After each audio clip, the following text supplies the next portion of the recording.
Hello, welcome to the Inspiring Women in Travel Asia series, also known as IWTA. I'm Gary Bauman from the Southeast Asia Travel Show, and I'm guest hosting this edition with Emily Chang, who's CEO of McCann World Group in China. Emily's career resume is filled with inspiring achievements and experiences, so I'm really looking forward to hearing a great deal more over the next half an hour. So firstly, let's welcome Emily. Hi, Emily. How are you doing today? And how's Shanghai? Wonderful. Shanghai's getting hot. We're starting to unlock, which is wonderful. And we're doing great. Thanks. That's great to hear. So firstly, Emily, let's talk about your current role. Your current role is as CEO in China of McCann World Group. Just tell us a little bit more about what that actually means. Sure. I look after three agencies. McCann, as you may know it from the TV show Mad Men. We've got MRM, which is McCann Relationship Marketing. It's a digital and social technology agency. And then we've got Craft, which is a digital production house. I have the opportunity to look after all three of these agencies. Our home base is in Shanghai. We've got offices in Beijing and Guangzhou. And it's a wonderful, wonderful group of people that I love serving every day. So you mentioned there that you're based in Shanghai, you have offices in Beijing and Guangzhou. China's a huge country, so I'm imagining this role involves quite a lot of travel. Actually, we haven't been traveling very much in Shanghai, as you know, since you used to live here. So not really. But what I would say is on a different track, this role in many ways reminds me of my chief commercial officer role at IHG. And some people are surprised to hear it, but I think there are a lot of parallels there because it's all about change management. It's about very aggressive growth targets. It's about demonstrating agility. We're looking after different brands every day, different priorities, different hotel owner issues, lots of complexities and a variety of business models. And I think fundamentally being in the service industry is something that fits really well with the way that I like to lead and operate. So it works really well for me. And it often reminds me of the days, very, very fond days of working at IHG. Great parallels there. The creative industry landscape is dynamic and it's changing very, very fast in a country like China. Can you just tell us a little bit more about what the excitement is of working in this industry right now? I think it's incredibly exciting. So I was on what we call the client side for over 2 decades. And I always wanted an agency partner that I struggled to find in its entirety. So I have the opportunity to put my money where my mouth is and become that agency, which to me encapsulates the old and the new. In the excitement of metaverse and NFTs, I feel we can't lose sight of our goal, which is ultimately to help brands earn a meaningful role in consumers' lives.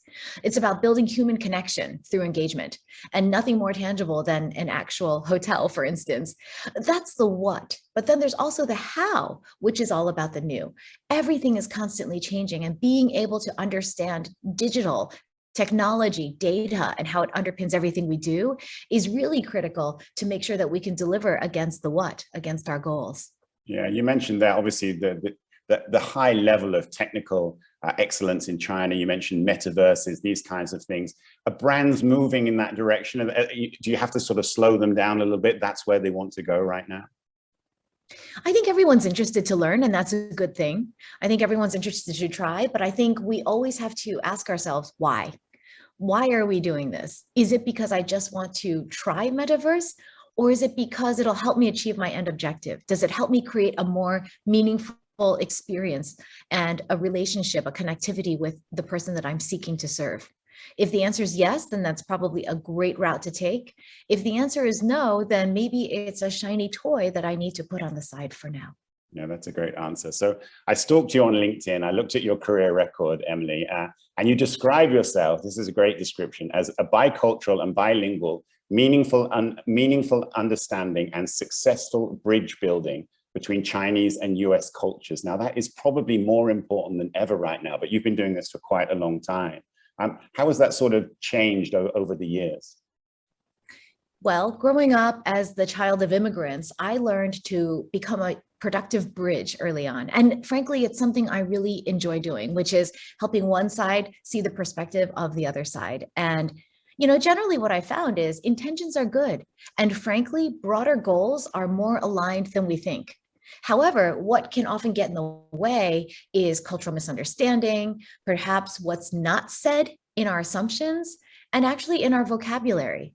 So being able to convey sort of one idea across the ocean helps global teams feel local teams understand and respect the business goals and the brand remit of global. Meanwhile, also able to help local teams feel valued and appreciated for their market expertise and what they do every day on the ground. Yeah, that's a great answer too. So let's go back a little bit in time, Emily. I looked at your career record and your educational record, and you first studied for a degree in biology at the University of Rochester School of Medicine and Dentistry. What were your career ambitions back at that time? Well, Gary, can I pause and say you are an excellent stalker? Of experience, Emily. No, it's wonderful. Actually, feels like we already know each other. My background was in biology. I wanted to be a pediatric oncologist because I had this pivotal moment when I was in the 7th grade. I was talking to my daughter about this because she's just graduated 8th grade. And I said, from your age on, I knew I wanted to be a pediatric oncologist because I saw this really poorly executed bedside manner that really hurt a little kid. And I remember in that moment, I thought I can do it better than that. Of course, I went into pre-med, I even got into med school, but then I realized that the things that call to our heart don't always have to become our professional occupation, right? So the things that we care about and the things that draw us could become side passions. So while I wanted to be a pediatric oncologist, I wrote this book, The Spare Room. It's allowed us in a very different way to care for vulnerable and hurt children by inviting them into our personal home. Meanwhile, I do something very different in my professional life, which I actually completely love as well. Yeah, so your career has taken many different directions, and you mentioned the book. We'll also talk about in a moment there. But after some 16 years later, you completed 2 executive programs at Harvard in the US and INSEAD as well. What inspired you to undertake those 2 academic programs after quite a large gap? Well, I think it's about constant learning. Whenever we start feeling complacent or confident that we're sort of in charge and in control of our daily work, that makes me really nervous because we should never be complacent and we should never feel like we're at our best because we're not. And that to me is a misconception. So I look for opportunities to learn. I remember the Harvard program was leading change and organizational renewal. It's called LCORE. And I signed up for it with my boss, Kenneth McPherson's support, because we were driving such a big change management agenda in hospitality and changing something that is so traditional and rooted in older ways of working. I thought there must be a lot I don't know. So let me go after a course that can help educate me on the things that maybe I'm not aware of. Same thing later on, I was doing sort of CEO preparation work. So the INSEAD had a 9-month course for C-level. And I thought there might be a lot here that will be taught that I haven't, again, had the opportunity to make myself aware of. So just proactively looking for new educational opportunities and ways to learn things that I haven't learned before.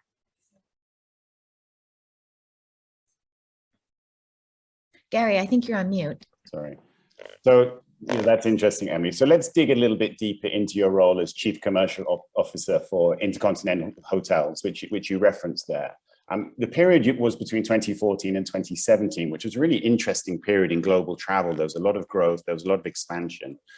What did you learn particularly from that period in that role? I loved that job. And I love hospitality and travel. A couple of things I learned. The first is, we always say this, but really everything is about people. I talked earlier about how do we balance the old and the new?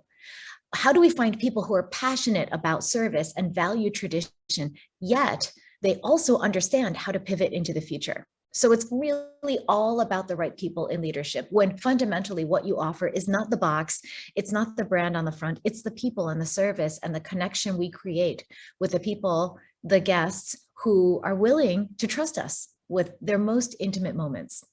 The second thing is, on the flip opposite side of people is data. Data helps us understand who we're serving, who we might have the opportunity to serve, and how to do that with excellence. And then I guess the third piece that bridges those two is communication. because we have to be able to communicate effectively our desires and what we seek to serve for our consumers, for our guests. We also need to communicate with the broader organization. You know, when you include the on-property teams, we had over 5,200 people in sales and marketing. How do we help everyone know where we're headed, how we're going to get there, and what our priorities are?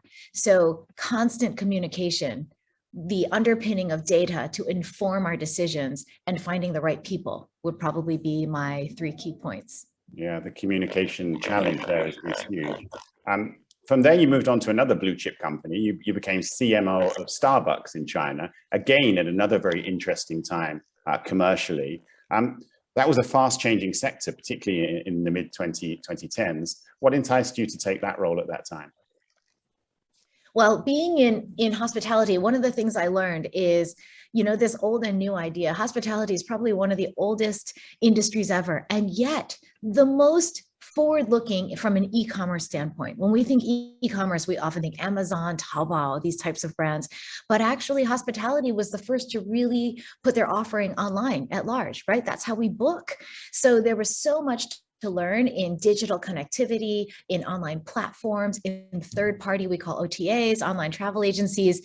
Starbucks, when they came to me with the job offer, I thought, I can learn so much from them. Their loyalty program is best in class. I've been sort of investigating it in my free time to see what we can learn anyway. The loyalty program, the digital program. And what was also exciting was the chance to learn. Once again, there's an underlying theme there because we were opening the first roastery outside of Seattle.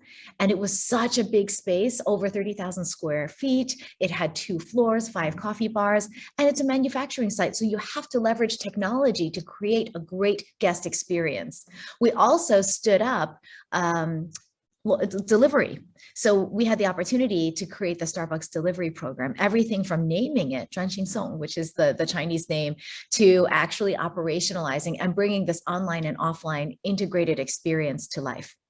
Wow, a pretty full-on role there, looking at all things of distribution. You mentioned that the roastery itself was also a manufacturing site. That's pretty unusual, I guess. It was such a great experience to figure out how to create this amazing experience. And I think one of the things I got quoted a lot for saying was it really felt like Willy Wonka's chocolate factory meets something from the future, grounded in coffee. and how was it? How did consumers respond to it? Because it was as you said, it was an international innovation at the time. It happened in China. This first roastery. How did consumers respond? They loved it. We had people queued up outside for hours, and it was a real responsibility, whether it was at Apple in the old days when we had people queuing to buy new product, or whether it was hospitality where we really felt so trusted by our guests to give them support and service in the most important moments of their life. You know, you think about the weddings that happen in hotels, or even just the fact that you're trusting me and sleeping in our bed tonight. For me, all of this is part of the experience. And when people are queuing up to try and experience the Starbucks roastery, that is also something we are really, really cautious of. You and I were just talking before we started recording about the temperatures in Shanghai. It can be very hot. It can be very rainy. So when people are waiting for hours just to experience our space, everything to me matters. All the details matter about how somebody is waiting, how they feel valued, how they feel rewarded and validated when they finally get into this space to say, yep, that was worth the wait. Details matter. I guess that's one of the most important things I've learned working in travel and tourism over the last 20 years or so. But let's bring things up a little bit closer to the present, Emily. I read a recent interview with you in which you discussed your early pandemic experiences, which were pretty unique. Tell us a little bit more about what happened there. Well, in the second Shanghai lockdown 2022, it was different than all previous lockdowns because it was only intended for a couple of days and went on for up to 90 days for some folks. And, you know, people don't have a lot of food stored in their homes. There wasn't access to food delivery. So we really went down to the base of Maslow's pyramid, the hierarchy of needs, and kind of got to the point where our people didn't have food to eat in their homes. And it brought out a new level of leadership of consideration for our people. How do we make sure they're fed? How do we make sure they're okay, they're mentally well? How do we care for them, engage, understand, and equally importantly, let them know we're doing all of those things? Because it's one thing to consider, how do I get food to people? It's another to let them know this is in progress. I think that's the thing that really resonated the most to me, because it's not only learning new skills. You know, my head of HR became a logistics expert in getting food. My CFO became personally invested in helping those young people who work for us who don't have kitchens get access to self-heating meals. All of us just rolled up our sleeves and said, how do we as leaders serve the people that we have the opportunity to serve and make sure they're okay? Fascinating, fascinating times. I followed it quite closely. I lived in Shanghai. I've still got a lot of friends and colleagues that are living there. So I followed everything that happened. And it really was very, very difficult times. We've endured lockdowns here in the rest of Asia and other parts of the world, but the one in Shanghai really resonated very, very much with local communities, because people did rally together, didn't they, in a way that perhaps they haven't for quite a long time. It was amazing. Communities had to come together out of need because we had these things called group buys. And unless you can hit a minimum order quantity, you can't access food. So people had to look around and figure out who was here, who might join me in a group order. Then we found other ways to support each other. So for instance, in my little neighborhood, I live in one of the smaller ones. We've never had a case here, knock on wood. And therefore, for most of this time, we were actually allowed out of our house, which many were basically under house arrest. We were allowed out in a small area. And people were talking about how that we couldn't go to the gym, we couldn't go for runs. So I raised my hand and volunteered to teach exercise classes. And so I got to know my neighbors really well. We sweated together 4 times a week, early mornings. I think those types of initiatives, I wasn't the only one. People found ways to serve each other. Somebody else, her husband works at a chocolate production facility, and she had all this chocolate in the fridge. So one day she just opened up the doors and said, everybody who wants chocolate. That was definitely something nobody could access at that point. All the neighbors ran in, and well, not ran in, but came at different times with their masks on and all helped themselves to chocolate. So I feel really, really grateful for the neighborhood that I was in, because it wasn't always sunshine and roses, but in our case, we found ways to just raise our hand, find needs, and meet them for each other. Fascinating. And what's the current situation for you, Emily? Are you able to get to the office? Can you take the subway? Are stores open? What's the current situation of living? Most stores are open. Many malls are not. Most restaurants are not.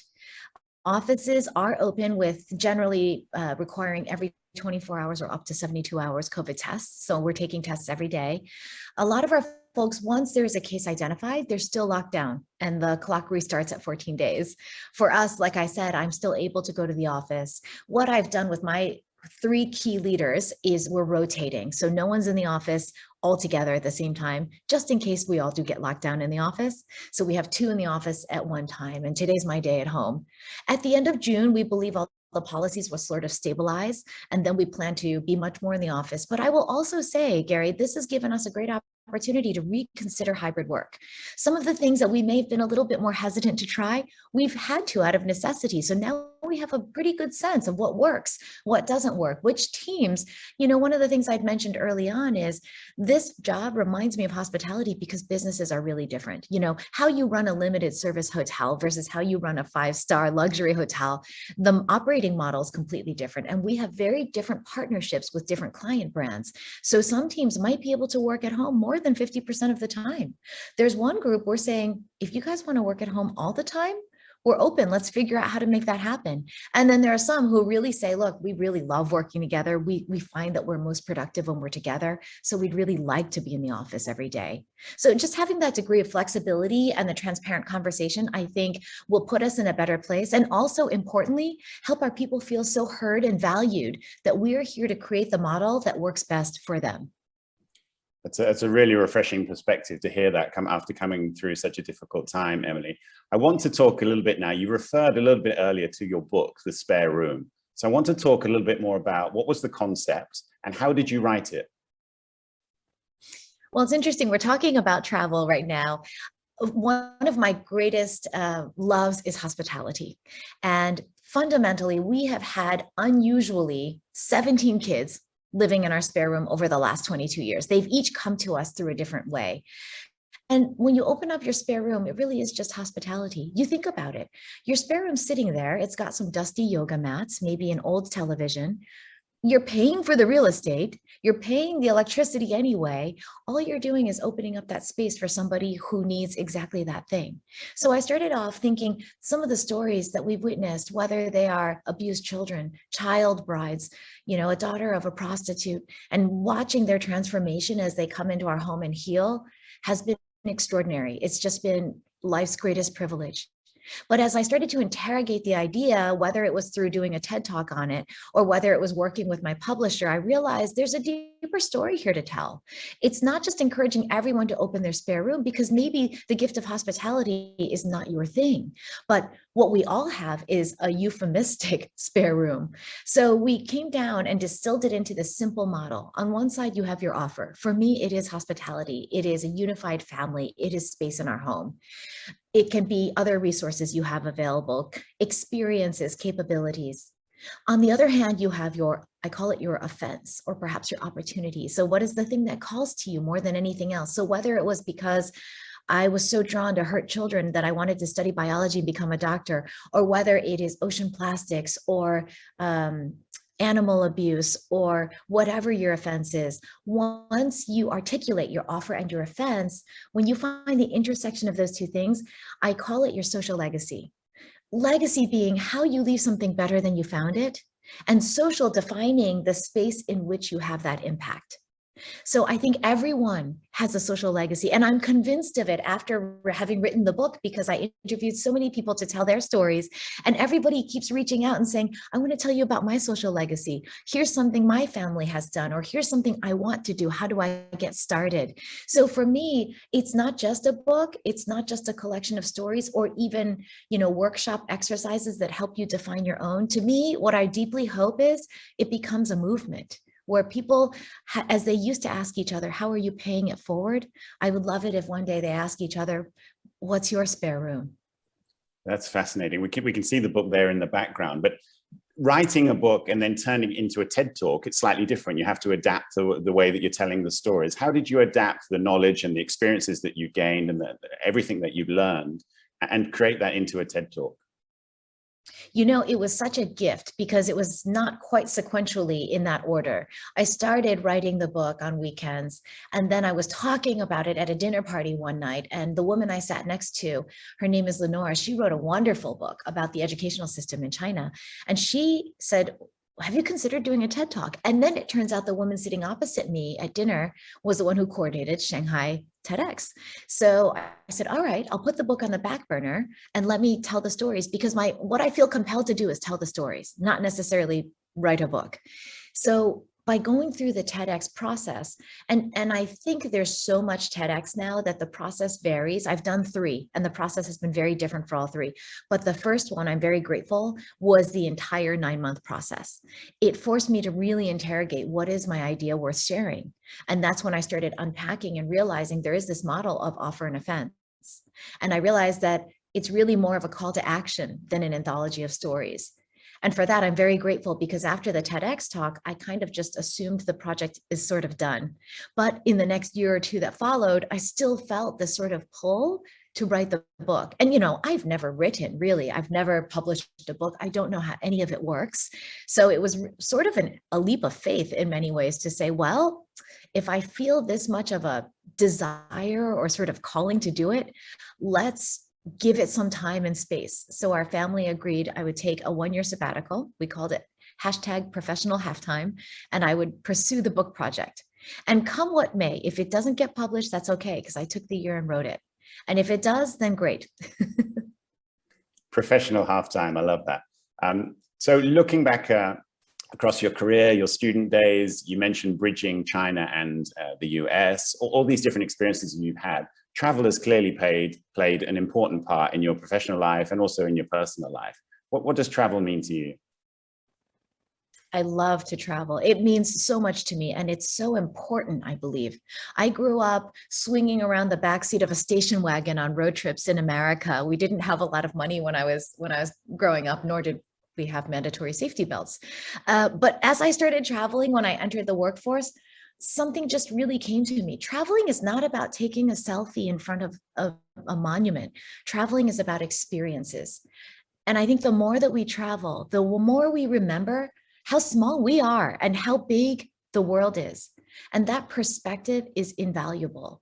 Now with a teenager, it's really important to me to give her those same experiences. We still have a list. We want to go see and feel the bioluminescent worms in the water. We want to go to the Gobi Desert. We want to see Yemen, Croatia.